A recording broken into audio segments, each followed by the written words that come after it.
Annie lay quietly on the reef. The sea breeze blew and made her shiver with cold.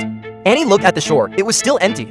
In order not to be frozen to death, he had to untie the clothes tied to his legs, put it on to keep warm, but it didn't work at all. And at this time, the wound also hurt a lot because of the pull. Annie suddenly thought of a way. He bit hard on the clothes, trying to tear the sleeve off. But the clothes were too firm. No matter what, Annie couldn't tear it apart just then. He took off the necklace around his neck at once, carefully picked the wrist with the crescent-shaped pendant. Only then did he manage to tear the clothes apart smoothly. Annie put on the clothes, shivering, then exhaled to breaths of hot air into the neckline, and constantly rubbed her arms to make herself warm up as soon as possible. Due to the long-term binding, at this time, the blood in her thighs had not circulated. If it wasn't dealt with soon, it would soon become necrotic. Annie untied the tourniquet, waited for 2 minutes, and then tied it up again. Then put on the clothes. The sleeves served as a temporary bandage. The whole process made him grimace in pain and faint. Not long after, a little crab climbed onto the wound again. Annie was instantly woken up by the pain. He angrily slapped, looking at the smashed crab. Annie tried to put it in her mouth. She was nauseated and vomited before chewing twice.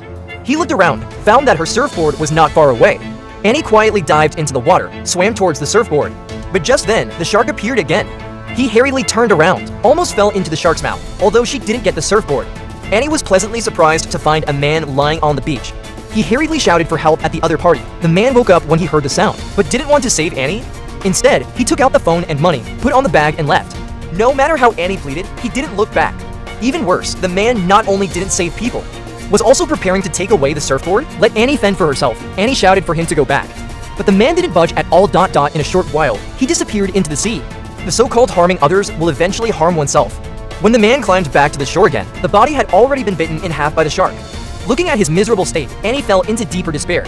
The next day, 2 more men came to surf. After Annie found them, shouted loudly not to go into the water. There are sharks in the sea, but the men didn't believe it at all. As soon as the words fell, they disappeared into the sea. Annie thought the terrible scene was about to be repeated again. The next second, the 2 surfaced again. It turned out that the waves blocked the line of sight.